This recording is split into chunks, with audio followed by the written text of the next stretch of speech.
Queridos irmãos, queridas irmãs em Cristo, também amigos, amigas que acompanham as nossas transmissões, sejam todos muito bem-vindos para mais uma transmissão do Instituto Vida para Todos. Estamos dentro do tema geral Evangelho de João, Palavra, Vida e Edificação. Chegamos à mensagem de número 15, cujo título é A Serpente de Bronze. A leitura da Bíblia, João capítulo 3, versículos de 9 até 21. Nós, na mensagem anterior, havíamos abordado a questão do encontro de um fariseu, de um dos principais do Sinédrio, Nicodemos, com nosso Senhor Jesus de noite. E sendo um dos fariseus, pois os fariseus não viam Jesus com bons olhos, então ele chegou secretamente de noite para ter com Jesus, porque ele viu que Jesus tinha algo que ele não tinha. Ele era alguém da sociedade, ele era um homem maduro, culto, experiente, quem sabe até um mestre em Israel, mas ele precisava de algo mais, e ele achava que esse algo a mais Jesus poderia lhe dar em forma de ensinamentos. Mas a resposta de Jesus, a pergunta que ele fez, ele diz assim: Rabi, sabemos que és mestre vindo da parte de Deus, porque ninguém pode fazer estes sinais que tu fazes se Deus não estiver com ele. Quer dizer, Nicodemos já havia alcançado ao topo da sociedade humana. Ele representava tudo o que havia de melhor entre os homens. Ele tinha um bom padrão moral, um bom padrão ético, e era uma pessoa muito respeitada entre o povo de Israel. No entanto, ele viu em Jesus, que era bem mais novo do que ele. Provavelmente Jesus tinha um pouco mais de 30 anos, e ele já devia pelo menos ter em torno de 50, 60 anos. Portanto, ele veio buscar Jesus com humildade, e Jesus, a resposta de Jesus lhe surpreendeu, A isto respondeu Jesus, versículo 3, em verdade te digo, que se alguém não nascer de novo, não pode ver o reino de Deus. Essa palavra não nascer de novo, em grego significa se não nascer do alto. Aí Nicodemos foi pego de surpresa, perguntou-lhe: como pode um homem nascer sendo velho? Pode porventura voltar ao ventre materno e nascer segunda vez? Quer dizer, Nicodemos sabia que era impossível o homem nascer duas vezes do ventre materno, e mesmo que nasça, Jesus disse: o que é nascido da carne é carne. Ainda que o homem tenha uma segunda chance para fazer melhor, do que a primeira oportunidade que teve, ele ainda continuaria sendo carne, porque nasceria da carne. Então o homem não ia se aprimorar por nascer outra vez do ventre materno, que é impossível fazê-lo. Então Jesus disse: o que é nascido... Respondeu-lhe Jesus: em verdade te digo, quem não nascer da água e do Espírito não pode entrar no reino de Deus.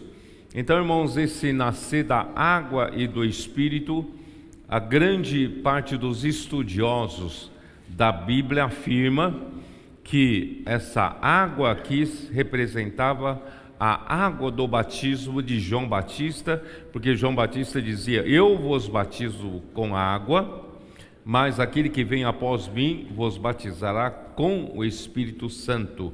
Então, provavelmente, né, por causa disso, eles falam, né, que a água é a água do batismo de João Batista e o Espírito é o batismo de Jesus, né? O batismo de João Batista é para a terminação do velho homem, da velha criação, e o batismo pelo Espírito Santo para a germinação ou nascimento de uma nova criação. No entanto, nós podemos ver que em todo o livro de João, Evangelho de João, toda vez que João se refere à água, ele se refere ao Espírito que fluiria com água da vida. Assim como em João capítulo 4, né, quando Jesus falou com a mulher samaritana, Jesus diz: quem beber desta água tornará a ter sede, referindo-se Jesus às águas que os homens bebem para matar sede, para saciar a sua insatisfação, preencher o seu vazio, né, com uma série de coisas, com a satisfação ou a expectativa de satisfação no casamento, no emprego, na família, no criar os filhos, mas nada disso preenche o homem. Mas quem beber da água que eu lhe der, disse Jesus, né, essa água será nele uma fonte a jorrar para a vida eterna. Então a água para João, apóstolo João, significa a água do Espírito, a água da vida. E também em João capítulo 7, versículos 37 até 39, ali João disse de novo, Jesus diz: quem crer em mim, do seu interior fluirão rios de água viva. Isto ele disse com respeito ao Espírito que haviam de receber os que nele crescem. Então a água para o João que escreveu esse evangelho é o Espírito que flui como água, como vida, né? E também João 19 é o único evangelho que registra. João estava bem pertinho da cruz, ao pé da cruz. Ele viu quando um soldado furou-lhe o lado, né, o lado de Jesus, e do lado de Jesus fluiu sangue e água. Sangue é para redenção, água é para gerar vida, gerar a igreja. Então essa água é a água do Espírito, a água da vida, para gerar a igreja. Portanto, queridos irmãos, nós concluímos que quem não nascer da água do Espírito, essa água refere-se à água do Espírito que vem pela palavra, porque Jesus diz em João 6,63: as palavras que eu vos tenho dito são Espírito e são vida. Então essas palavras que o Senhor tem falado conosco a cada semana, essa palavra tem fluído entre nós como água da vida. E não só isso, essa palavra, irmãos, tem sido objeto da nossa imersão na palavra, e nós então inculcamos a palavra, e essa palavra circula entre nós como água e como vida. E quanto mais essa água circula entre nós, irmãos, mais produz vida e produz edificação. Por isso, irmão, o tema geral do Evangelho de João é palavra, vida e edificação. Através da palavra vem a circulação da água, e essa circulação da água produz vida e produz edificação de Deus, né? Então não é, irmãos, não tem como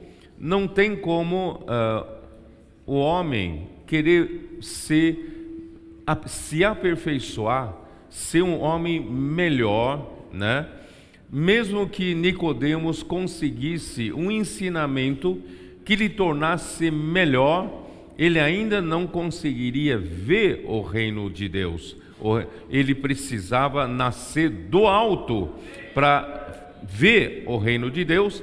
Ele precisava nascer dessa água que circula pela palavra como vida e como espírito, é que ele pode entrar no reino de Deus. Por isso, irmãos, é nascer de novo. Nascer do alto é o requisito para ver o reino de Deus e para entrar no reino de Deus. Não é, portanto, irmãos, uma questão de bom comportamento.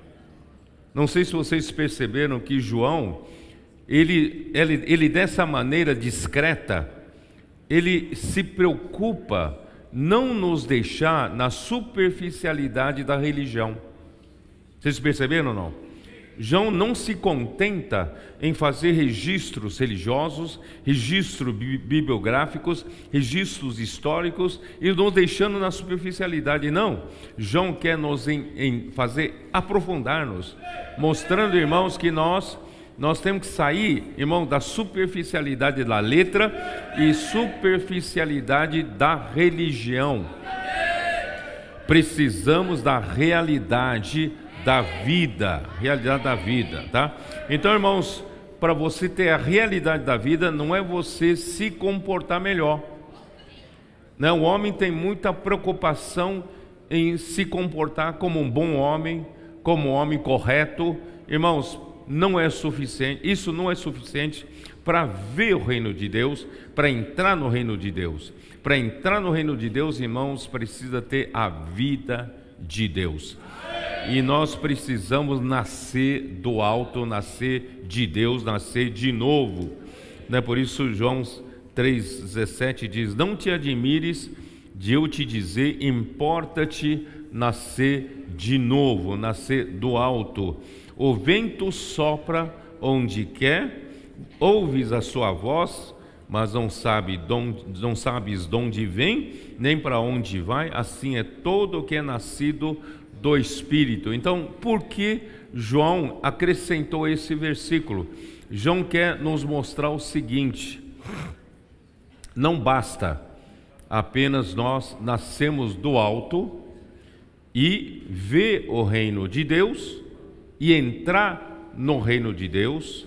Agora, essa palavra de João para ajudar a igreja, ajudar nós que já nos convertemos, já somos filhos de Deus. Ele quer nos ajudar a não ficar só no primeiro estágio de ter nascido de novo. Os irmãos entendem? Você já nasceu de novo, não nasceu? Você já tem a regeneração pelo Espírito. Mas, irmão, não é o suficiente. Porque você ainda pode ser enganado pela superficialidade da letra, pode ser enganado pela superficialidade da religião. Por isso ele diz, além de nascer de novo, irmãos, nós temos que seguir o Espírito. Precisamos andar, irmãos, pelo Espírito, como se anda pelo vento. O vento, irmão, não tem uma regra fixa. O homem religioso tem uma regra fixa, não tem? Um homem bom tem uma regra fixa de conduta, mas o Espírito não tem uma regra de conduta. O Espírito sopra para onde quer, você não sabe de onde vem um vento e você não sabe para onde ele vai. Portanto, irmão, se você é regrado pela religião, regrado pela letra, você vai limitar o Espírito.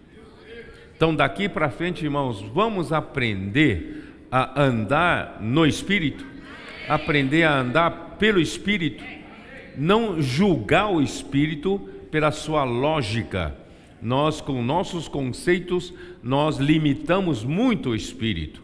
Por isso, irmãos, o Senhor tem abençoado os adolescentes, não porque os adolescentes são mais maduros do que adultos, não é isso.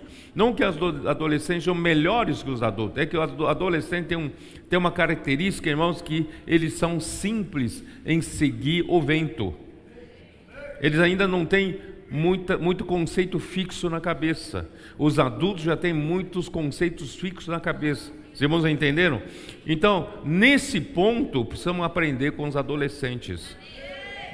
né? Quando o Senhor fala alguma coisa, quando o Espírito indica uma direção, irmão, vamos ser simples. Vamos ser simples. Os irmãos, né? O irmão Henrique, que voltou de Ribeirão Preto, ele estava ali na inauguração da casa de adolescentes, não é isso? Em Ribeirão Preto. Ele falou que depois da live de ontem, eles fizeram imersão e saíram para a comportagem. E eles encontraram, né, ali perto um grupo de dança, né, formado por jovens adolescentes. Já estavam saindo de uma quadra de uma escola, pegando ônibus para ir embora.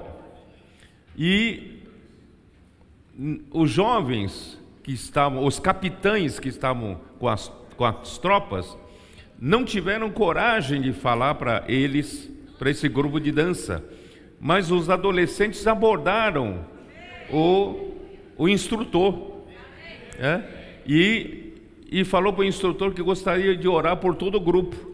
E o instrutor mandou todo mundo descer para a quadra, né? E ali então, aí os capitães ajudaram a fazer a respiração da vida e ajudaram a fazer imersão na palavra.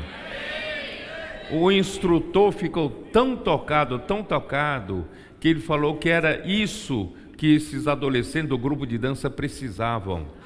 Porque ele não sabia mais como fazer com os adolescentes para disciplina. Irmãos, realmente os adolescentes é um problema muito grande na sociedade. Mas graças a Deus, na mão de Deus se tornou uma solução, né? Então aí eles pediram ajuda pelo menos uma vez por semana, que os irmãos vão lá fazer grito de guerra com eles e a imersão na palavra com eles, para ajudar esses adolescentes. Então, por que eu quis dizer isso, irmãos? Para dizer para vocês, irmãos, essa simplicidade de seguir o vento que quer soprar para a direita, e o adulto diria, mas aqui não vai dar certo. Mas o adolescente foi e deu certo, né? Então eu quero dizer para vocês, irmão, nós adultos, tá? Nesse ponto, vamos aprender a ter essa simplicidade em seguir a direção do vento, a direção do Espírito. Bom, muito bem, aí vamos seguir, versículo 9. Então lhe perguntou Nicodemos, como pode suceder isto? Como pode acontecer isso? Nascer de novo, né? Nascer do alto e ainda seguir a direção do vento? Aí versículo 10, Jesus diz, tu és mestre em Israel e não compreendes estas coisas? Quer dizer, Nicodemos, você já é um mestre, você é um homem maduro, você é um homem que já experimentou de tudo na vida, você é o que há de bom, melhor na sociedade, e você não consegue compreender essas coisas? Irmãos, realmente ele não consegue compreender. Por quê? Porque essas coisas, né, só quem é lá do alto é que consegue ver. Por isso o versículo 11, Jesus diz, em verdade te digo, que nós dizemos o que sabemos e testificamos o que temos visto, contudo não aceitais o nosso testemunho. Jesus veio do céu aqui na terra para falar aos homens aqui na terra, e os homens não aceitam o seu testemunho, porque Jesus apenas fala o que ele tem visto. Jesus, ele não fala de si, ele fala do que ele tem visto no céu. Irmãos, veja como é importante, através do ministério de João, ele levar a igreja, a nos levar, irmãos, para o céu, né? Hoje, né, nós vimos que tem uma porta aberta no céu e uma voz que nos convida, vem para aqui. Isso está em Apocalipse capítulo 4, versículo 1, certo? Vem para aqui. Então, irmãos, é importante a gente ir para o céu, porque Jesus desceu do céu, ele fala o que ele viu, né? Então, versículo 13, versículo 12, se tratando de coisas terrenas, não me credes, como crereis se vos falar das celestiais? Ué, como é que vocês vão crer em mim se eu falar das celestiais? Vocês não sabem nem do que se trata, né? Por isso, irmãos, não vamos limitar o Senhor, não vamos limitar o Espírito, não vamos limitar o que o Espírito quer fazer no nosso meio, irmão, para encerrar esta era. Ou você prefere viver convencionalmente, né, como a igreja em Sardes viveu esses séculos todos? Não, irmão, está na hora de virar o jogo. Está na hora, irmãos, da igreja em Filadélfia, com a sua simplicidade e pouca força, seguir o Espírito no poder do Espírito. Ele quer fazer as coisas e o homem não deixa, porque o homem está na esfera terrena e Deus quer fazer as coisas na terra pelas coisas celestiais. Por isso, irmãos, vamos subir ao céu, nas asas de uma águia, vamos ver lá em cima e vamos seguir o ritmo do céu para praticar aqui na terra, certo? Então, ora, ninguém subiu, 13, ora, ninguém subiu ao céu, senão aquele que de lá desceu, a saber, o Filho do Homem. Aqui tem algumas versões que diz que está no céu ainda, né?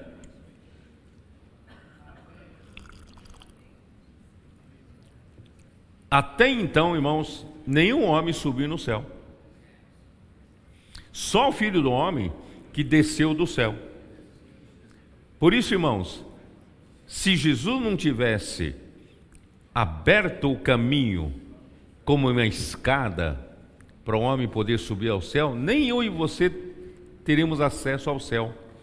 Nós temos acesso ao céu hoje pelo Espírito, graças a essa porta aberta pelo Senhor Jesus, como uma escada que liga a terra ao céu. Então, irmão, nenhum homem subiu ao céu naquele tempo. Ora, ninguém subiu ao céu, senão aquele que de lá desceu, que é o Filho do Homem, que é Jesus. A saber, o Filho do Homem que ainda está no céu. Ele pode estar ao mesmo tempo, 2 lugares, não é isso? Aí veio o versículo, irmão, que eu quero falar, que é o versículo dessa mensagem. E do modo porque Moisés levantou a serpente no deserto, assim importa que o Filho do Homem seja levantado, para que todo que nele crê tenha a vida eterna.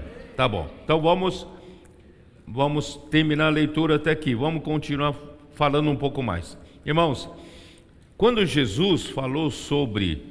Jesus não estava querendo mostrar para o Nicodemos qual é o caminho de um bom ensinamento para Nicodemos alcançar um nível, né, de comportamento melhor.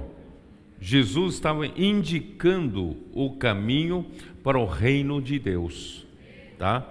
Então eu pergunto para vocês, como se entra no reino de Deus? Como você faz parte, como alguma coisa faz parte do reino vegetal? Precisa ter a vida vegetal para pertencer ao reino vegetal. Estou certo ou não? E como você faz parte da vida animal? Do reino animal.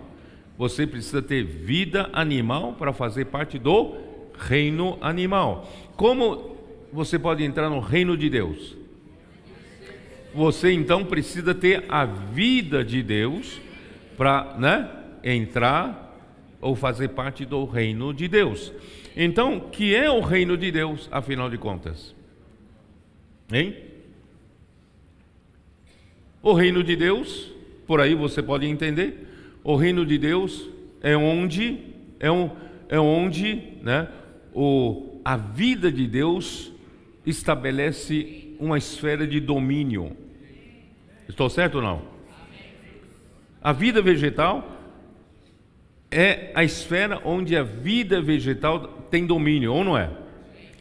A vida vegetal, todas as plantas seguem as regras da vida vegetal, dentro do domínio da vida vegetal. A vida animal, a mesma coisa. E a vida, o reino de Deus, o que é? Já que você precisa de vida de Deus para entrar no reino de Deus, então o reino de Deus é a esfera de domínio, né? Entre todos aqueles que têm a vida de Deus, onde Deus domina, Deus reina. Estou certo ou não estou certo? A esfera onde Deus faz a sua vontade. Então, por isso que eu li ontem na live, Mateus 6, versículo 9 e 10.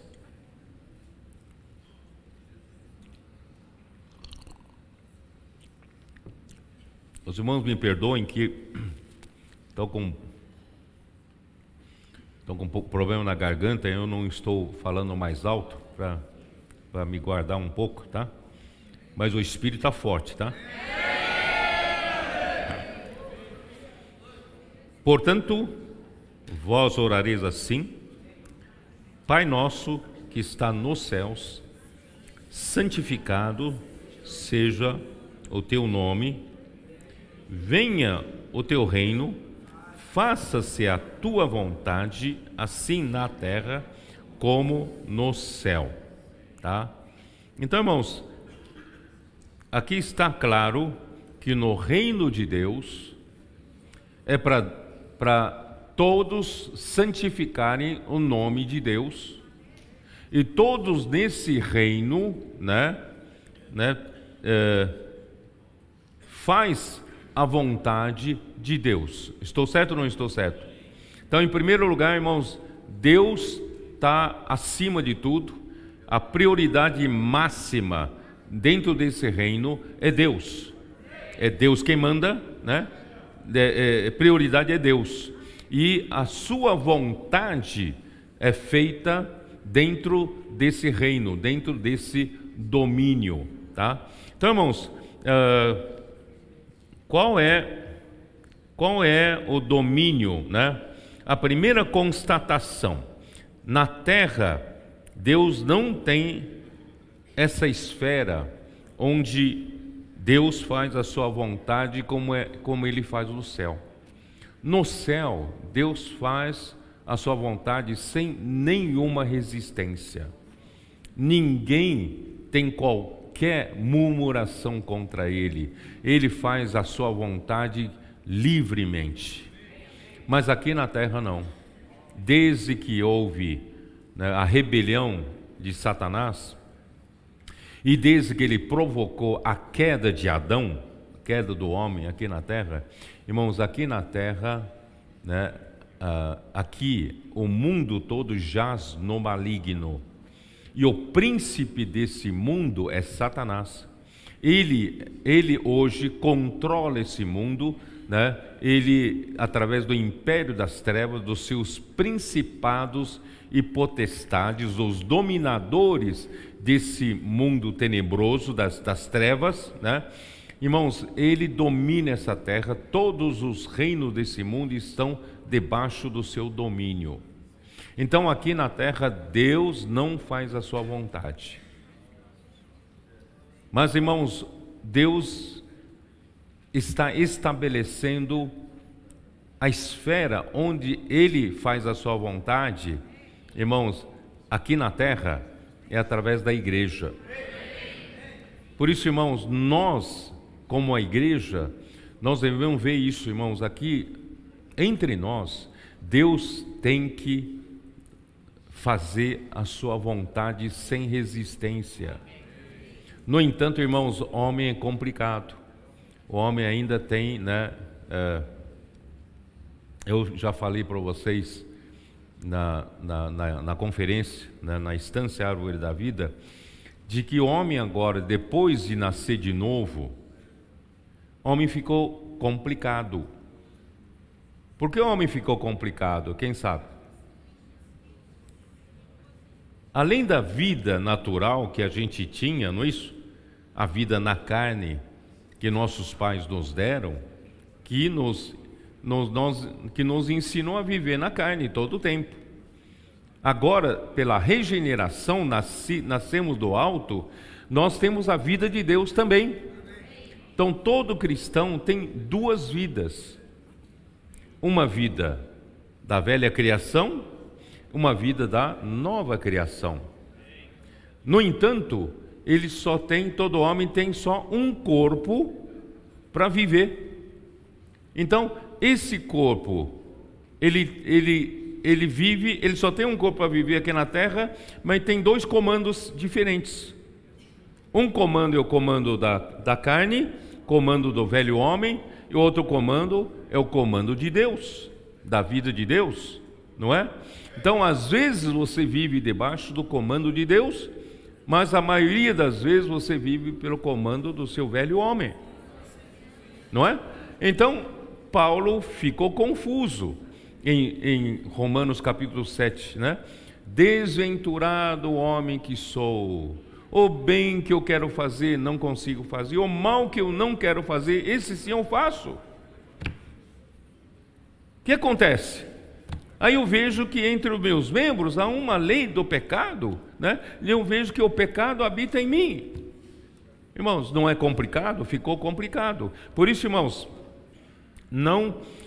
então na igreja Deus está tendo que lidar com o nosso velho homem, lidar com a nossa velha criação, não é isso?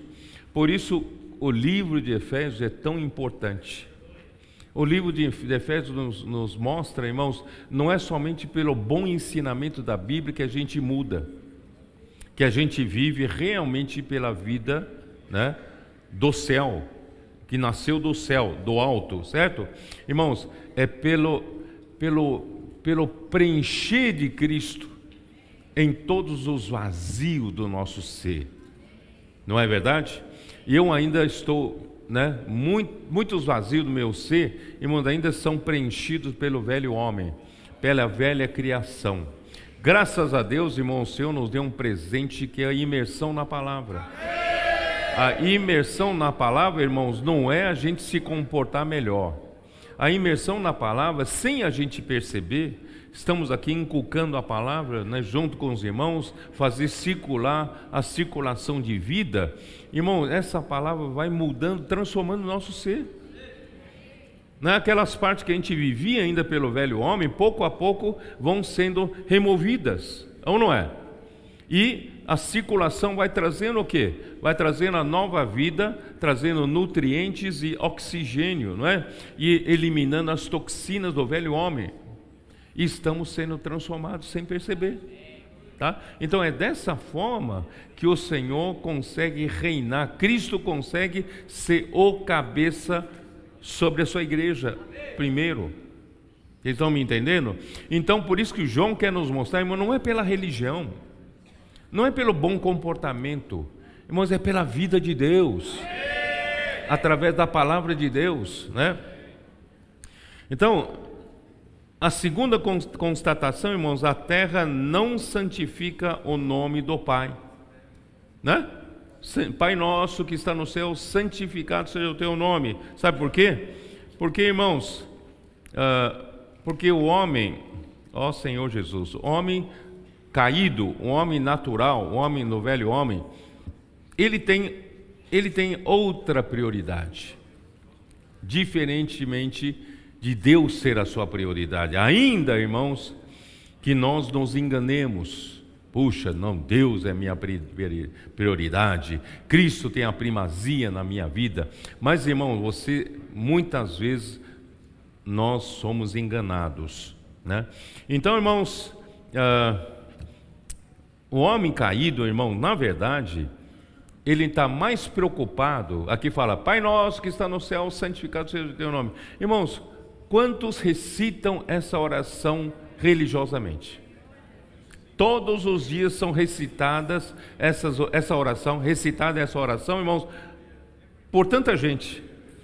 Mas na verdade o homem não santifica o nome do Senhor não está em primeiro lugar.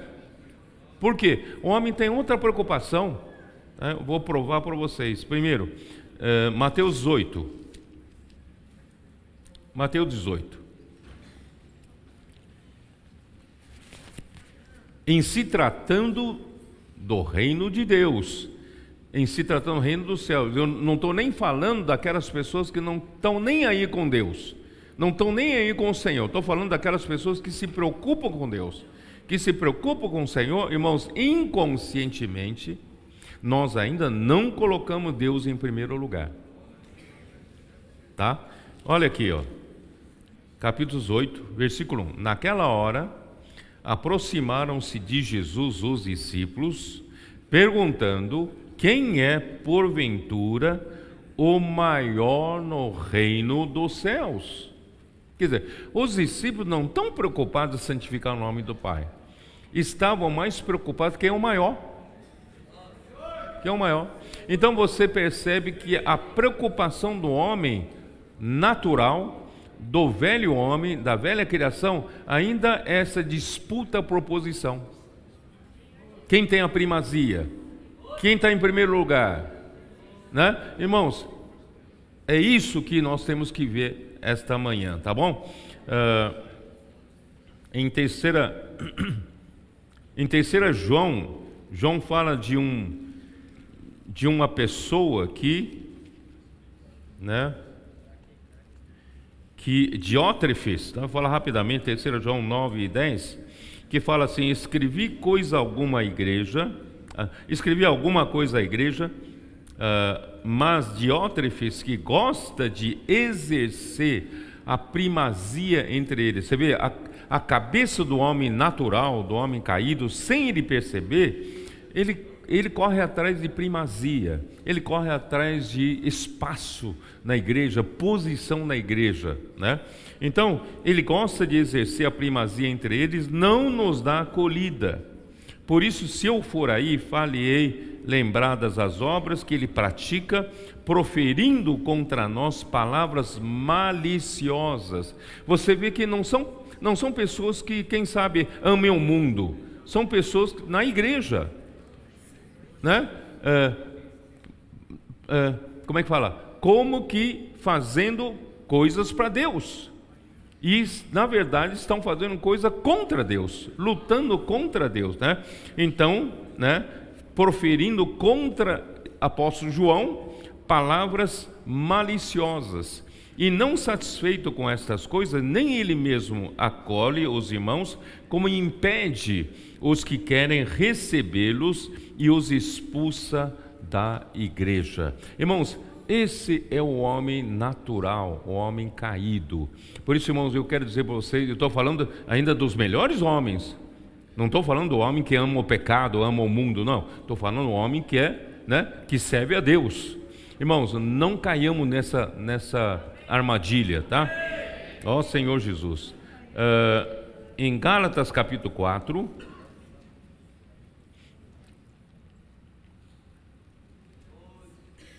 Gálatas capítulo 4, versículo 16,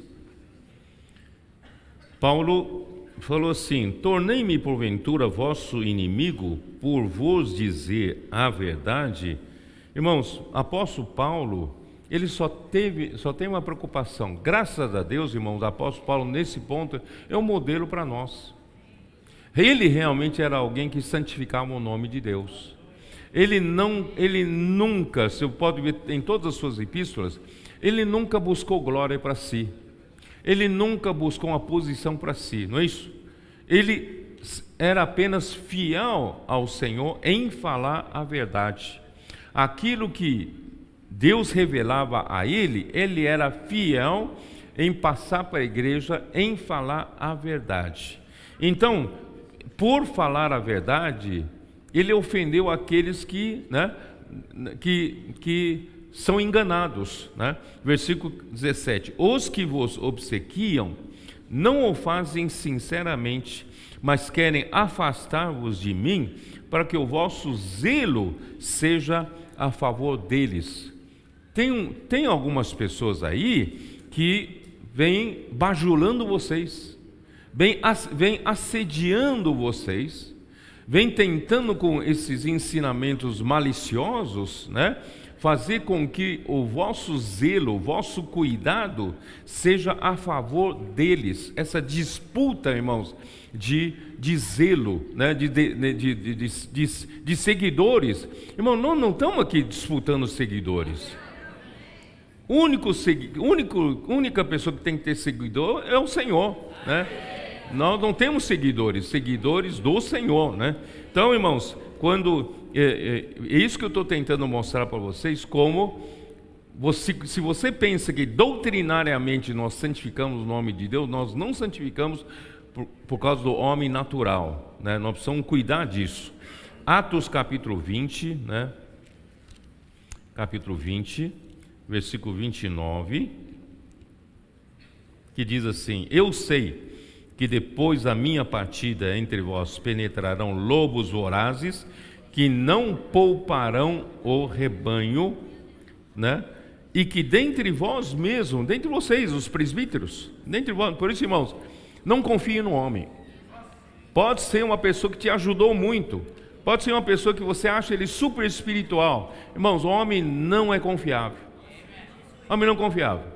Sabe? Nós temos que nos pautar pela palavra de Deus, né?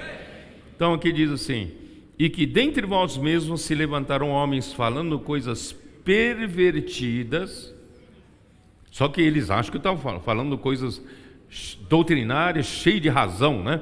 Coisas pervertidas, para quê? Para arrastar os discípulos atrás deles. Irmãos, você vê, a prioridade do homem é conquistar terreno, né?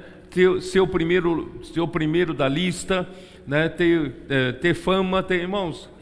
Por isso, irmãos, se a gente não resolver isso, nós não santificamos o nome do Senhor, e Deus não tem seu reino aqui. Eu estou falando da igreja. Deus precisa ter o seu reino na igreja, tá? Irmãos, Jesus era um modelo de alguém que não buscou nada para si, ainda que ele seja Deus, mas ele veio em forma de homem e veio em forma de servo. Ele deu uma aula para a gente como deve agir um homem, tá? João capítulo 5. Por isso, irmão, João é maravilhoso. João nos leva para outro patamar, nos leva para ver, né, não de uma maneira religiosa, né, capítulo 5, versículo 19. Então lhes falou Jesus: em verdade vos digo, que o Filho nada pode fazer de si mesmo, senão somente aquilo que vi fazer o Pai, porque tudo o que este fizer, o Filho também semelhantemente o faz. Irmão, vocês perceberam que o Filho, ele não tem sua vontade própria? Vocês perceberam? Então, uma pessoa que santifica o nome do Pai, uma pessoa que tem prioridade o Pai como o rei que governa, irmãos, não tem vontade própria. Ele não pode fazer nada de si mesmo, e ele tem essa consciência. Irmão, nós temos que ter essa consciência. Enquanto você acha que você pode fazer alguma coisa para Deus, você pode cair nesse engano. Irmãos, Jesus, que era Jesus, ele diz: o Filho nada pode fazer de si mesmo, né? E o versículo 30: eu nada posso fazer de mim mesmo, na forma porque ouço, julgo. Até julgar as coisas, irmãos, ele julga ouvindo a palavra do Pai, tá? Então, irmão, não julgue as coisas de qualquer maneira, né? Vamos ouvir a palavra e julgar segundo a palavra. O meu juízo é justo, porque não procuro a minha própria vontade, e sim a daquele que me enviou. Irmãos, o homem natural, mesmo que ele não perceba, ele ainda procura a sua própria vontade. Mas o homem espiritual, irmãos, ele não procura a sua própria vontade, né? Podemos ver isso no capítulo 6, versículo 38. Porque eu desci do céu não para fazer a minha própria vontade, e sim a vontade daquele que me enviou. Capítulo 7, versículo 16. Respondeu-lhe Jesus: o meu ensino não é meu, e sim daquele que me enviou. Irmãos,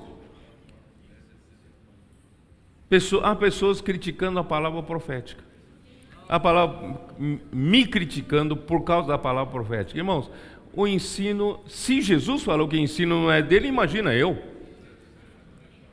O ensino não é do homem, o ensino é de Deus. Como é que você fala, você é presunçoso em afirmar que o ensino é de Deus? Irmãos, é só ver a palavra sendo confirmada. Se a palavra é confirmada com sinais, milagres, prodígios, que tem sido mais do que confirmada, essa palavra, irmãos, então a palavra é de Deus.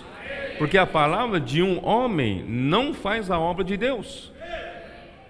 Vocês irmãos estão me entendendo? Então, o ensino de Jesus não era dele. O ensino dos apóstolos não vem deles. O ensino vem de Deus, vem da revelação de Deus, né? Então, irmãos, aqueles bonitos ensinamentos são ensinamentos de homens, mas o ensino que vem de Deus, irmão, produz vida, produz, né, edificação e tem confirmação, né, do Senhor para isso, tá? E versículo 18 diz: quem fala por si mesmo, essa é a diferença. Tem gente que fala por si. Quem fala por si mesmo está procurando a sua própria glória. Ele não percebe, mas o seu coração está procurando sua própria glória, que as pessoas aplaudam. Olha como ele fala bonito, né? Ele conhece a Bíblia. Irmãos, quem fala por si está procurando sua própria glória, mas o que procura a glória de quem o enviou, esse é verdadeiro e nele não há injustiça. Irmãos, Jesus, como homem, é um modelo para nós de um homem aqui na terra que realmente santifica o nome do Pai. Por isso, irmãos, hoje, né, Deus precisa de uma esfera na terra urgentemente, né, onde o seu nome é santificado, onde a sua vontade é feita. E essa esfera na terra hoje é a igreja, é o corpo de Cristo. Por isso, irmão, o Senhor precisa nos purificar, nos limpar, irmão, de todas essas impurezas.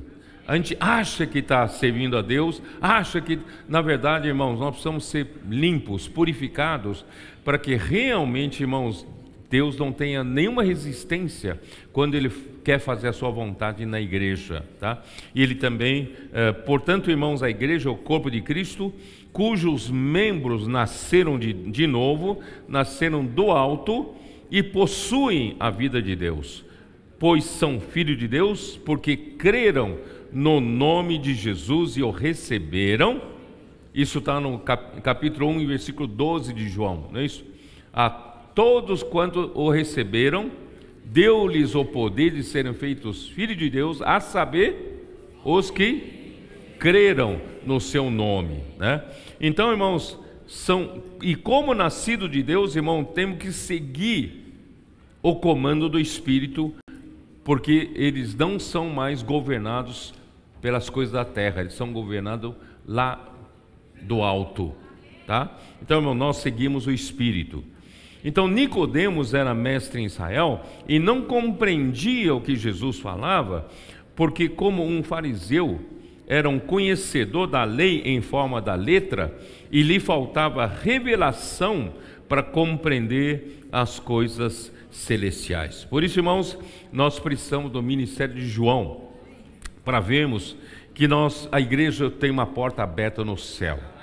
Nós não somos apenas um grupo de religiosos que querem nos comportar melhor que os outros, não. Nós queremos ser levados para o céu, queremos ser comandados pelo céu, né? E subir para o alto para compreendermos as coisas no céu. Por isso, irmãos, 1 Coríntios 12, vou só ler rapidamente. 1 Coríntios 12 nos deixa claro isso. Precisam ser transportados, né? Versículo 7 diz assim: mas falamos a sabedoria de Deus em mistério, outrora oculta, a qual Deus preordenou desde a eternidade para a nossa glória. Sabedoria essa que nenhum dos poderosos desse século conheceu, porque se a tivessem conhecido, jamais teriam crucificado o Senhor da glória. Mas, como está escrito, nem olhos viram, nem ouvidos ouviram, nem jamais penetrou em coração humano, irmão, coisas que não existem na terra, tá? O que Deus tem preparado para aqueles que o amam. Esses que Deus ama, aqueles que amam a Deus, irmãos, Deus quer levar para o céu. Nascer do alto e nos levar para o céu. Mas Deus nos revelou pelo Espírito, porque o Espírito a todas as coisas perscruta, até mesmo as profundezas de Deus, né? Porque qual dos homens sabe as coisas do homem, senão o seu próprio Espírito que nele está? Assim também as coisas de Deus, ninguém as conhece, senão o Espírito de Deus. Ora, nós não temos recebido o Espírito do mundo, e sim o Espírito que vem de Deus, para que conheçamos o que por Deus nos foi dado gratuitamente. Disso também falamos, não em palavras ensinadas. Você vê que mero ensinamento, irmão, sem a sabedoria do alto, não resulta em muita coisa, certo? Para que conheçamos o que por Deus nos foi dado gratuitamente, como graça, né?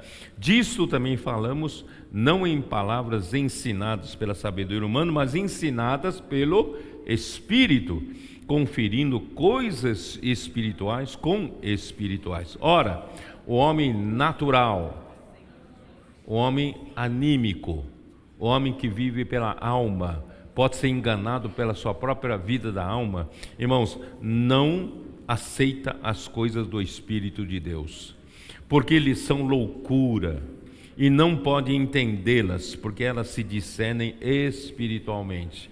Por isso, irmãos, há pessoas que não conseguem entender a imersão na palavra, há pessoas que não conseguem entender grito de guerra, tem pessoas que não conseguem entender, irmãos, isso que tudo que está acontecendo com né, os adolescentes, né, com os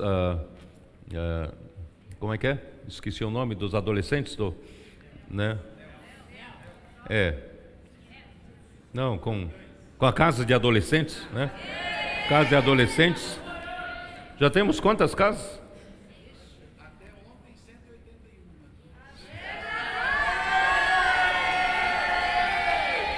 181 casas de adolescentes. Cada casa de adolescente tem no mínimo 10, 20 ou 30, não é? Se você for 10, eu acho que não tem 10, né? Se for 10, 1.800 pessoas. Se for 20, são 3.600. Se for 3, são quase 5.000, não é isso? 5.000 adolescentes. Mas eu acho que tem mais. Mas, irmão, já pensou, de repente, irmão, nós temos um acréscimo de 5.000 adolescentes na vida da igreja? Quem que faz isso, irmãos? Quem faz isso? É Deus quem faz isso, né? Por isso, irmãos, é loucura para o homem natural, né? Porém, o homem espiritual julga todas as coisas, mas ele mesmo não é julgado por ninguém. Muito bem. Então, irmãos, por isso que nenhum homem subiu ao céu para compreender essas coisas, somente o Filho do Homem que ali desceu. Está implícita a necessidade, irmãos, de Cristo sofrer e morrer na cruz para redimir o homem e ao terceiro dia ressuscitar e voltar como Espírito da verdade e entrar em todo aquele que nele crê, gerando a igreja, tá? Que é a casa de Deus, onde Cristo é a escada que leva o homem até o céu para compreender as coisas celestiais e para Deus poder estabelecer o reino de Deus na terra. Vocês entenderam? Os poucos versículos que nós vemos até agora do Evangelho de João é isso. Deus quer nos levar para o céu, para não ficar vivendo, irmãos, como homem natural. para compreendermos as coisas celestiais, né? E né, Deus então, Cristo teve que morrer, teve que ressuscitar, tornar-se um Espírito da realidade e voltar entre nós, está em cada um de nós que creu, né? E para Ele poder, irmãos, através da escada que Ele, através da morte e ressurreição, Ele estabeleceu, fez uma ligação da terra com o céu. Hoje, eu e você não estamos limitados à esfera terrena, nós podemos ir para a esfera celestial, podemos ver lá do alto as coisas que o homem natural não entende, eles são loucura, não aceita, não só não entende, não aceita, irmãos, mas nós aceitamos, porque nós fomos levados para o alto, tá? Agora vamos falar um pouquinho da serpente de bronze, tá? Vamos falar um pouquinho? Eu preciso entrar nisso. Vamos dar uma olhada em Números capítulo 21. Números, capítulo 21.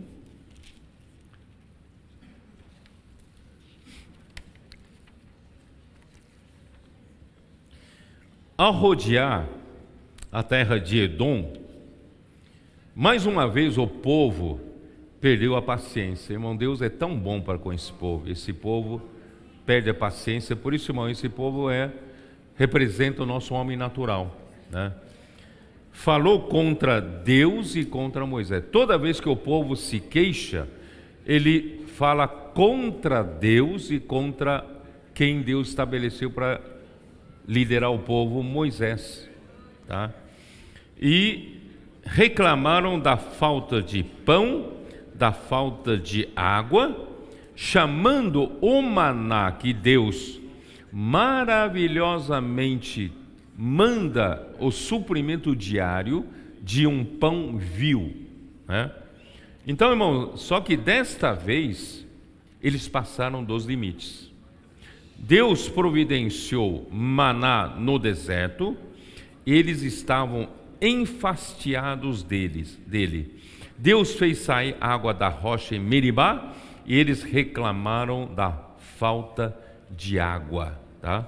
Número 20, né, versículo 4, né, aqui diz: então partiram do Monte Or pelo caminho do Mar Vermelho a rodear a terra de Edom, porém o povo se tornou impaciente no caminho e o povo falou contra Deus e contra Moisés: por que nos fizeste subir do Egito para que morramos neste deserto onde não há pão nem água? E a nossa alma tem fastio deste pão vil. Eles ofenderam a Deus, certo? Ali não tinha onde comprar pão, e Deus mandou pão na frente da tenda de cada um, e chamar maná de pão vil. Eu entendi, irmão, dessa última viagem para Israel, a guia turística nos explicar que é interessante que esse maná, diz que quando o povo, por exemplo, tem saudade de comer uma determinada comida, e quando come o maná tem um sabor daquela comida. Olha só que coisa, né? O brasileiro tem saudade do quê? Da feijoada? O Nilo é só churrasco, né? Então você vai pegar, vai ter gosto de churrasco, né? Então, irmãos, olha que coisa maravilhosa. Eles ainda chamam daquilo de pão vil. Olha que ofensa, né? Então o Senhor mandou entre o povo serpentes abrasadoras que mordiam o povo, e morreram muitos do povo de Israel. Veio o povo a Moisés e disse: havemos pecado. Irmão, só depois mesmo do castigo é que reconhece o pecado, né? Havemos pecado porque temos falado contra o Senhor e contra ti. Irmãos, é sempre assim. Toda crise é o povo que vive na esfera da terra, não consegue ver o que o Senhor está fazendo na esfera do céu, e quando o povo murmura contra Deus e contra Moisés, contra o líder que o Senhor levanta, né? Coitado de Moisés. Realmente, irmão, é difícil, eu não quero estar na pele dele, né? É muito difícil, muito difícil. Aí então o que aconteceu? Então Moisés orou pelo povo. Disse o Senhor a Moisés: faze uma serpente abrasadora, põe-na sobre uma haste, e será que todo mordido que a mirar viverá? E fez Moisés uma serpente de bronze e a pôs sobre uma haste. Sendo alguém mordido por alguma serpente, se olhava para a de bronze, sarava. O que significa isso? Hein? O que significa isso? Significa, irmãos,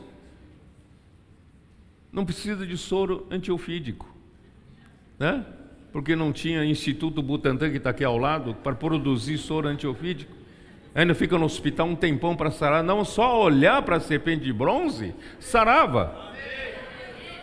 Essa serpente de bronze, irmãos, é o próprio Filho do Homem, Jesus, que foi levantado num madeiro, foi levantado numa cruz, pelos seus pecados e pelos meus pecados. E não só isso, pelo veneno que foi injetado no seu velho homem e pelo veneno que foi injetado no meu velho homem. Os irmãos entenderam? Então, irmãos, nós não só temos problema do pecado, nós temos um problema, irmão, da natureza pecaminosa. Nós já temos essa natureza, irmão, que é esse homem natural. Esse homem natural tem essa velha natureza. E a cruz, irmãos, é capaz de lidar também com o nosso velho homem. Tá? Romanos 6,6. Com ele foi crucificado o nosso velho homem. Muito bem. Então, quem olhar para Jesus crucificado representa a serpente de bronze. Por que serpente de bronze? Por que serpente de bronze? Porque ele carregou os pecados nossos no lugar dele. Só que ele não tinha pecado. Não tinha pecado. Romanos 8,3, como diz? Você entendeu alguma vez esse versículo aqui? Romanos 8,3. Porquanto o que fora impossível à lei, no que estava enferma pela carne, isso fez Deus enviando o seu próprio Filho em semelhança da carne pecaminosa. E no tocante ao pecado, e com efeito condenou Deus na carne o pecado. Jesus não tinha pecado, mas ele tinha que ser levantado como uma serpente de bronze. Ele foi levantado, irmãos, na semelhança da carne do pecado. Só a semelhança. Ele não tinha o veneno. Aquela serpente de bronze tinha só a aparência de serpente, mas não tinha a natureza da serpente, não tinha o veneno da serpente. Irmãos, Jesus não tinha pecado, mas ele, por nossa causa, tomou a semelhança da carne do pecado. Você entendeu esse versículo? Esse versículo aqui é um enigma para muita gente, tá? E ele foi levantado numa cruz, na sua morte, irmãos, Deus condenou na carne o pecado. E o bronze significa o julgamento de Deus. Deus lançou todo o julgamento em cima dele, não em cima de você. Ele foi julgado em seu lugar, tá? Cristo foi julgado por Deus pelas nossas transgressões. Isso está em Isaías 53, 4 e 5. Ele foi julgado por Deus pelas nossas transgressões e moído pelas nossas iniquidades, e tomou sobre si as nossas enfermidades e levou sobre si as nossas dores. Irmãos, Deus o julgou. Ele foi julgado por Deus e agradou a Deus moê-lo, fazendo-o enfermar, versículo 10, fazendo-o enfermar. Quando der a sua alma como oferta pelo pecado, ele verá a sua posteridade e prolongará os seus dias, e a vontade do Senhor prosperará nas suas mãos. Irmão, tudo que Deus Pai quer é que a vontade do Pai seja feita, e em Cristo a vontade de Deus prospera. E todos nós que somos encabeçados por Cristo, somos guiados pelo Espírito, irmãos, também prospera a vontade de Deus, não a nossa vontade, né? Então, irmãos, versículo 3, João 3,15, diz assim, para que todo o que nele crê tenha a vida eterna, tá? Irmãos, Senhor Jesus, queria falar um pouquinho da serpente. A serpente, irmãos, é o animal selvático mais sagaz, o mais sagaz de todos os animais selváticos. Isso está em Gênesis 3:1. Você deu uma olhada, não? Você percebeu isso quando leu? Perdão.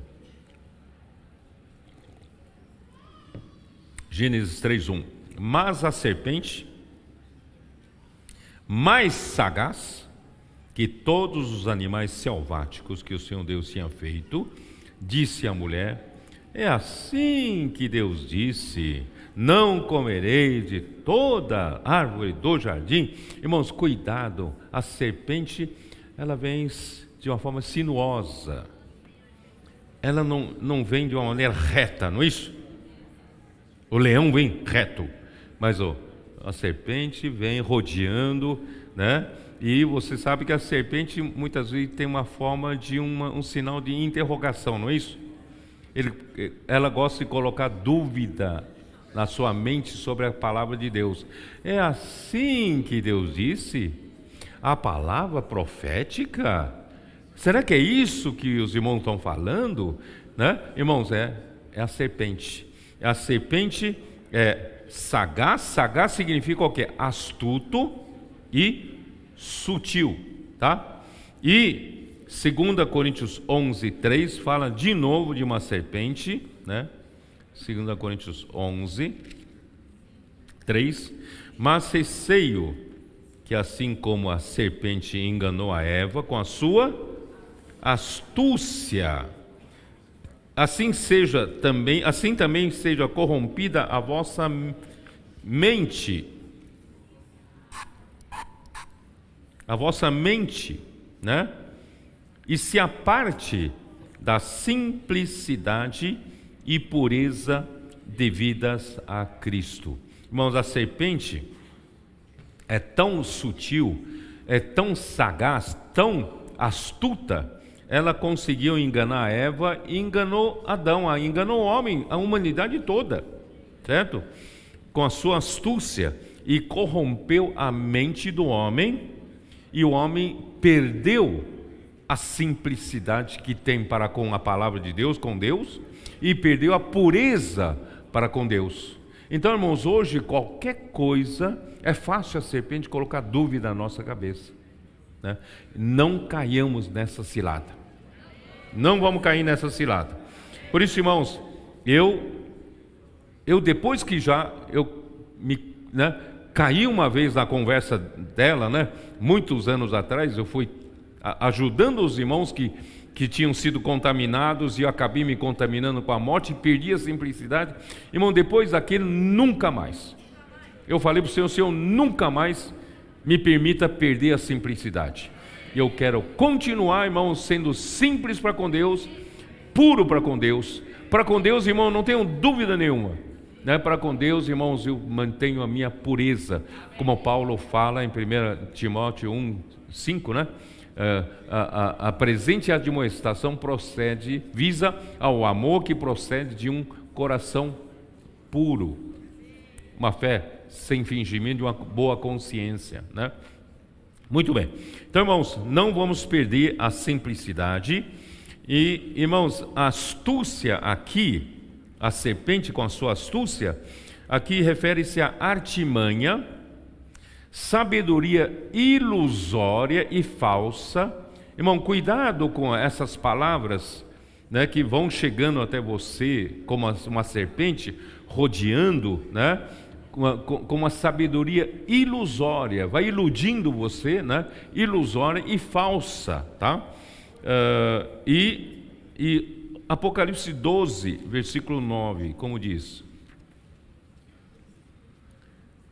Irmãos, essa natureza está no homem caído. Você tem que se cuidar disso, né? Apocalipse 12, versículo 9. E foi expulso o grande dragão, a antiga serpente, que se chama Diabo e Satanás, o sedutor de todo o mundo. Ele é o sedutor de todo o mundo. Se você verificar na versão King James atualizada, ali fala, ele é aquele que tem a capacidade de enganar o mundo inteiro. Não tem um que ele não consiga enganar. Somente aquele que vive na esfera do céu não é enganado. Por isso, irmãos, vamos procurar viver na esfera celestial? Senhor Jesus. Irmão, todo homem, né, foi mordido pelo pecado, pela serpente, e o veneno da serpente, né, entrou no homem como a natureza pecaminosa e rebelde. Quando o homem comeu da árvore do conhecimento do bem e do mal, enganado pela serpente, Gênesis 2,17 mostra, irmãos, Deus já tinha advertido, quem comer da árvore do conhecimento do bem e do mal, morrerá. Não é que morre fisicamente, morreu espiritualmente, pois recebeu o veneno da serpente, e o homem se tornou carne. Gênesis 6,3. Pela primeira vez o homem foi chamado de carnal. Dê uma olhada. Gênesis 6,3.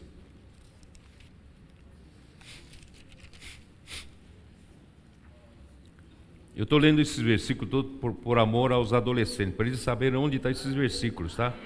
Por que o homem se tornou carne? Deus não criou carne. O homem, depois da queda, se tornou carne, tá? Gênesis 6,3. Então disse o Senhor, o meu espírito não agirá para sempre no homem, pois este é carnal, e os seus dias são 120 anos. Então aqui começou a dizer que o homem virou carnal, tá? Carne, pela primeira vez, tá?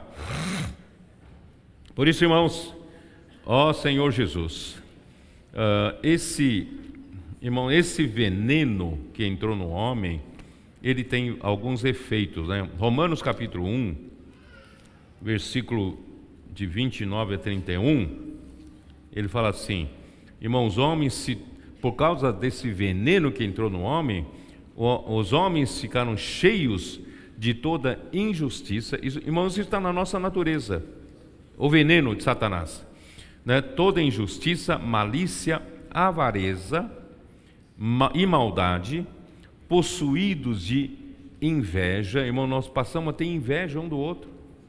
Quando vê que o outro está melhor, né, começa a ter inveja. Caim matou Abel por causa de quê? Inveja, não é isso? Primeiro vem inveja, aí vem ódio e depois vem homicídio, né?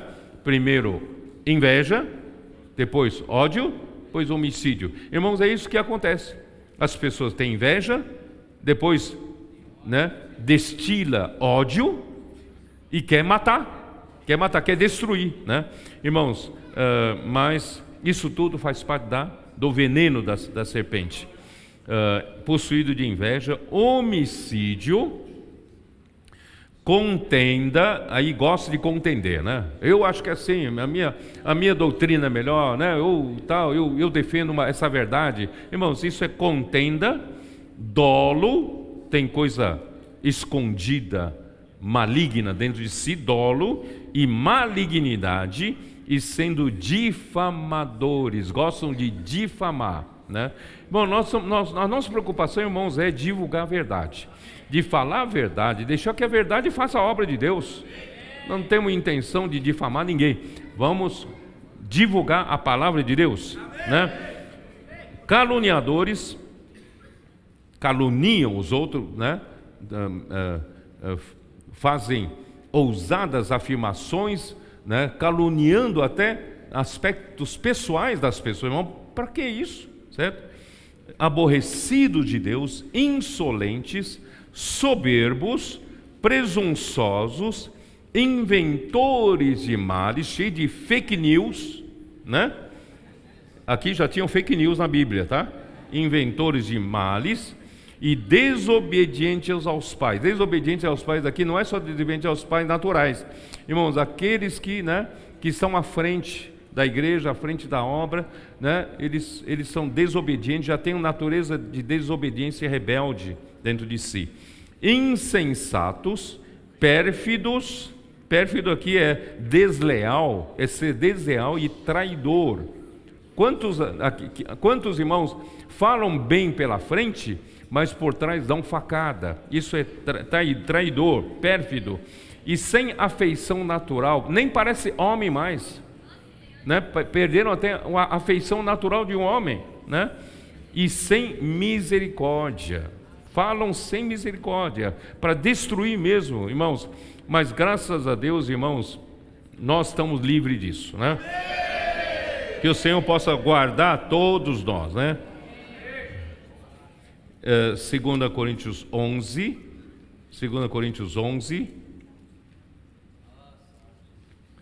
nós temos a palavra profética, que não é carnal, não lutamos, irmão, contra carne e sangue, mas, irmãos, a palavra profética é espiritual, né?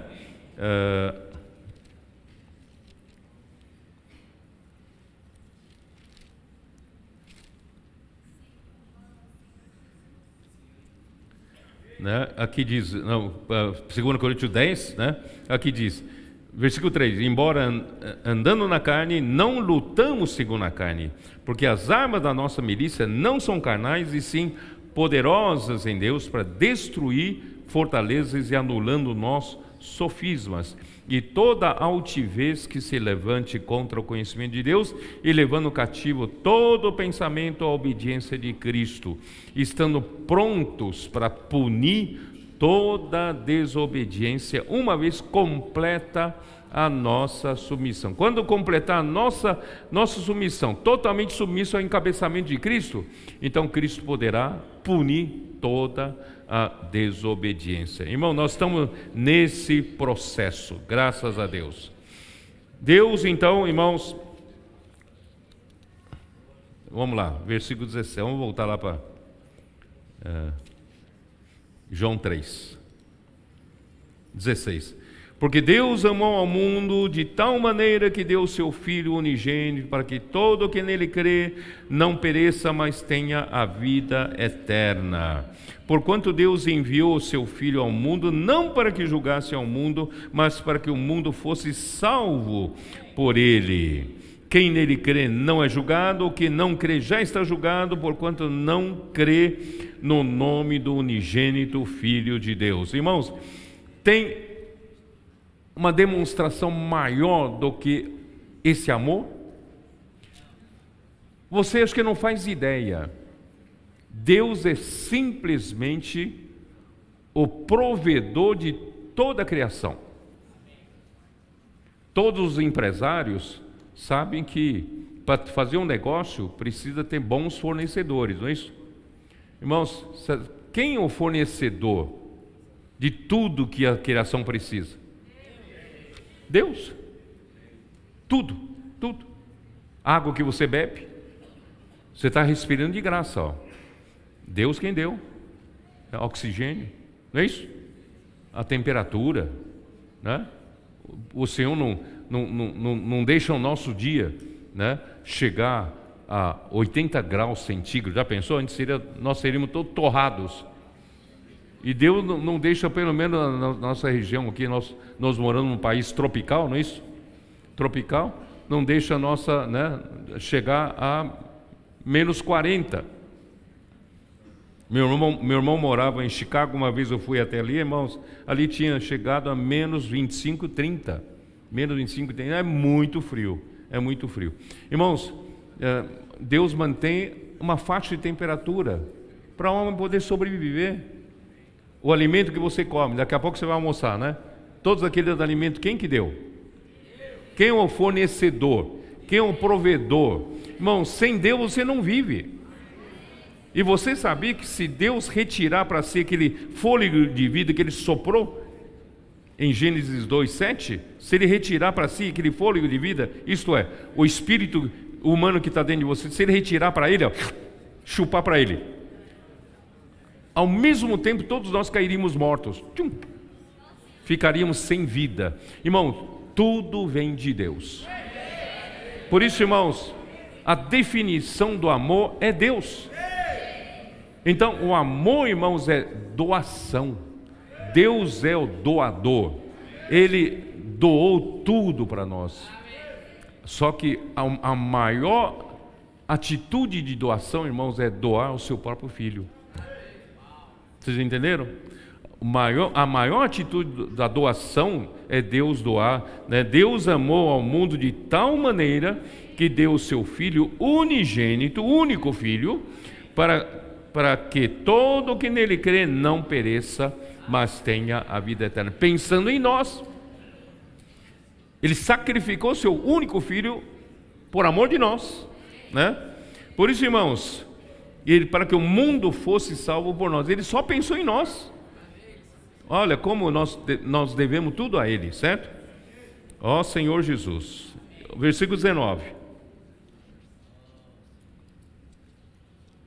O mundo aqui, antes de seguir, versículo 16, o mundo aqui refere-se às pessoas pecadoras que foram contaminadas pelo veneno da serpente, que é a nossa natureza pecaminosa, né? E, irmão, Deus é amor, eu já falei, a doação e entrega. Nós podemos complementar esse versículo com 1 João 4:8. Dê uma olhada. 1 João 4, versículo 8.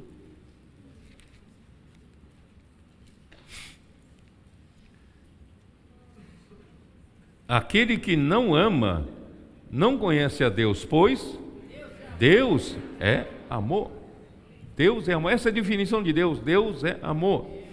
Nisto se manifestou o amor de Deus em nós, em haver Deus enviado seu Filho unigênito ao mundo, o único Filho, para vivermos por meio dele. Não só sermos salvos por ele, mas ainda vivemos por meio dele.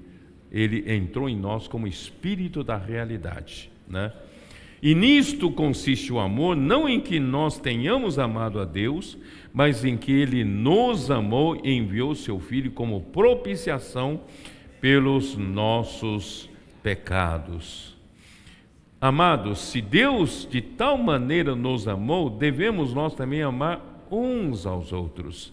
Ninguém jamais viu a Deus. Se amarmos uns aos outros, Deus permanece em nós e o seu amor em nós é aperfeiçoado.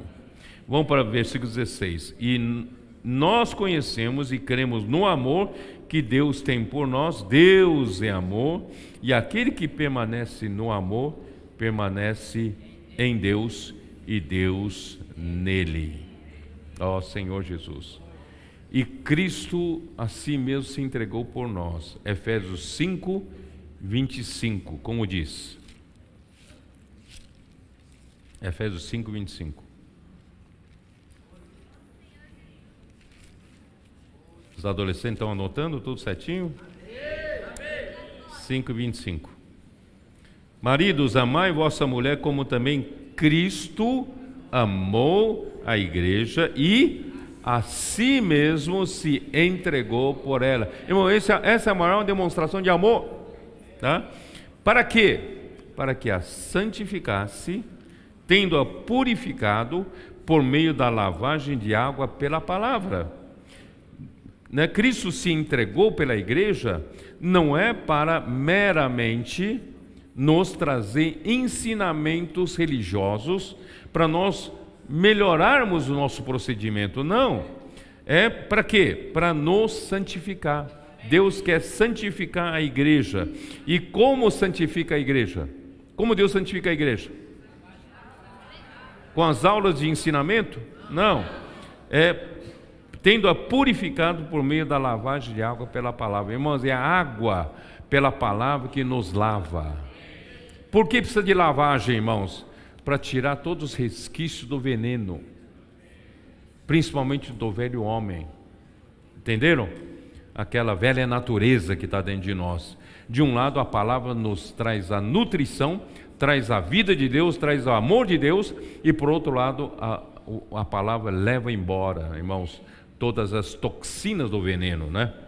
Graças ao Senhor. Então, a finalidade, irmãos, do amor de Deus em dar ao seu Filho não é fazer de nós homens melhores por meio de ensinamentos, mas dar-nos a sua vida por meio da fé.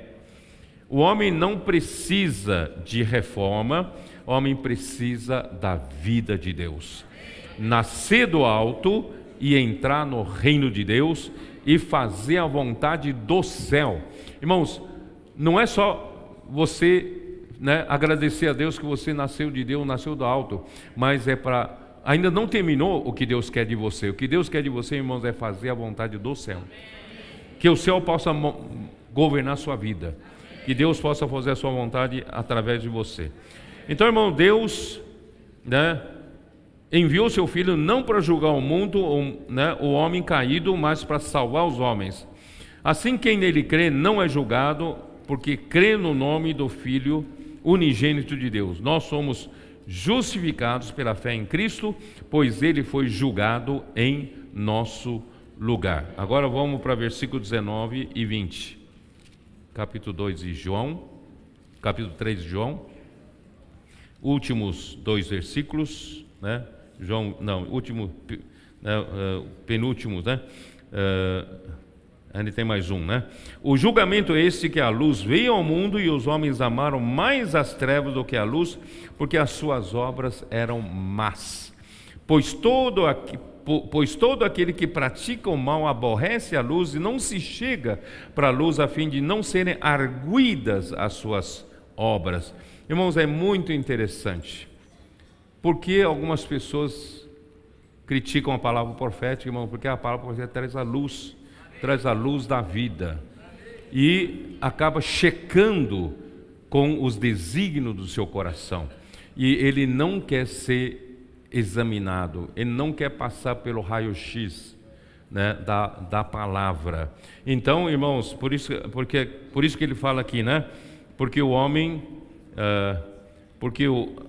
os homens amaram mais as trevas do que a luz, porque as suas obras eram más, né? Todo aquele que pratica a luz odeia a luz, não querem a luz, sabe? E ficam ali, né, no seu próprio ambiente, e não se chega para a luz, para não serem arguidas as suas obras. A sua obra, quando é confrontada pela luz, irmãos, são reprovadas. Não é isso? Vamos lá, vamos dar uma olhada. Não ia ler esse versículo. Vamos ver Hebreus 4:12. Hebreus 4:12. 4:12.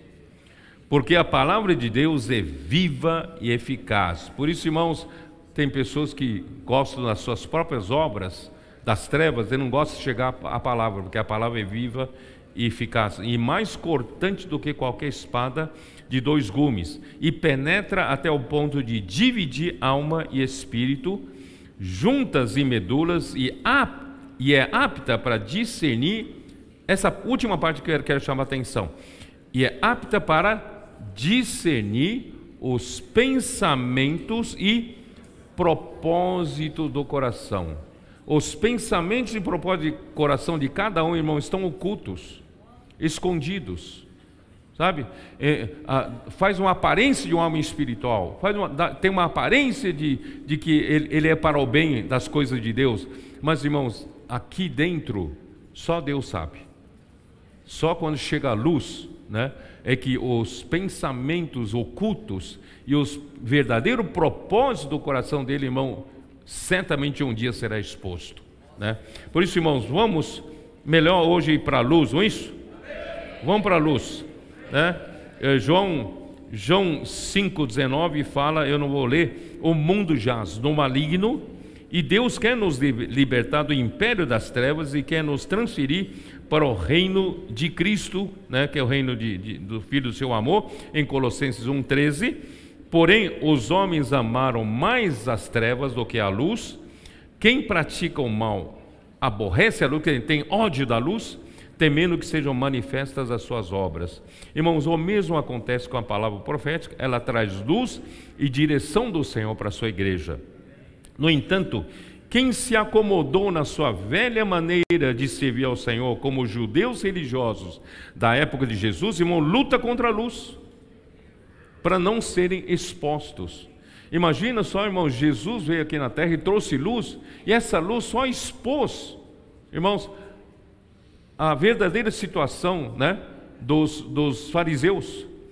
Tem um capítulo de Mateus fala dos fariseus hipócritas, porque, irmãos, a luz expõe, e as pessoas que estão acostumadas à sua velha maneira de viver, na sua estrutura, né, antiga, e não quer sair dessa estrutura, irmãos, ele tem raiva da luz, não quer se chegar à luz.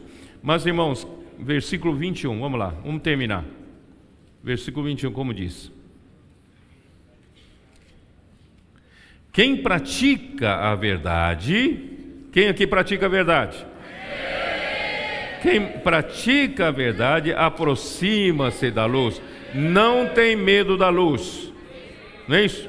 Quem pratica a verdade aproxima-se da luz, a fim de que as suas obras sejam manifestas, porque feitas em Deus. Quando as coisas são feitas em Deus, irmão, não precisa ter medo. As coisas que não são feitas em Deus se faz de uma forma oculta, escondida, não é isso? Irmãos, quem pratica a verdade não precisa esconder nada, não é isso? Então, quem pratica a verdade está em oposição a quem pratica o mal, esse se chega à luz, porque as suas obras são feitas em Deus. A palavra, irmão, traz vida e luz para o homem viver em realidade e não ficar na vaidade. O objetivo final é Deus nos preencher cada parte do nosso ser com a sua realidade divina, assim Cristo poderá de fato encabeçar a sua igreja, e por meio da igreja, Cristo ser o cabeça sobre todas as coisas. E a vontade do Senhor, de Deus, será feita por meio de nós. Por isso, irmãos, vale a pena.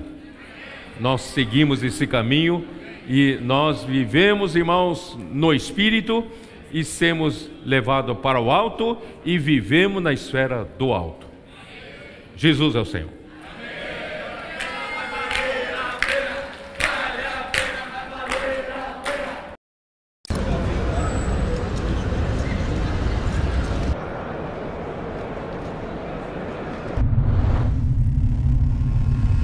Quem nós somos, irmão, para fazer esse trabalho?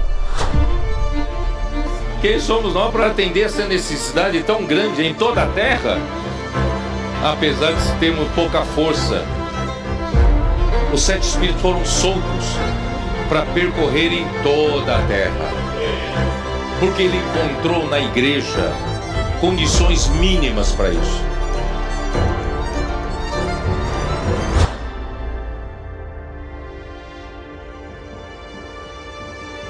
Em Porto Rico temos os 7 Espíritos. Em Timor-Leste está chegando lá. Na Austrália, chegando lá os 7 Espíritos. Na Europa, 7 Espíritos. América do Norte. Hi, my name is Lisbeth. 7 Espíritos. América do Sul. 7 Espíritos. América Central e Caribe. Tiene preparado para ti experiencias increíbles. 7 Espíritos. A Ásia. Acreditem, o Senhor vai invadir a Ásia. África.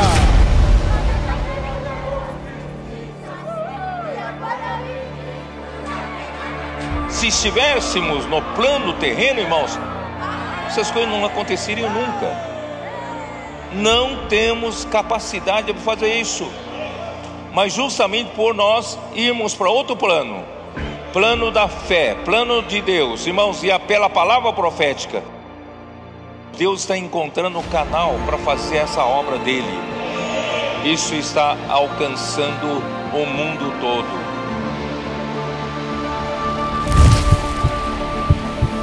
O Senhor está voltando.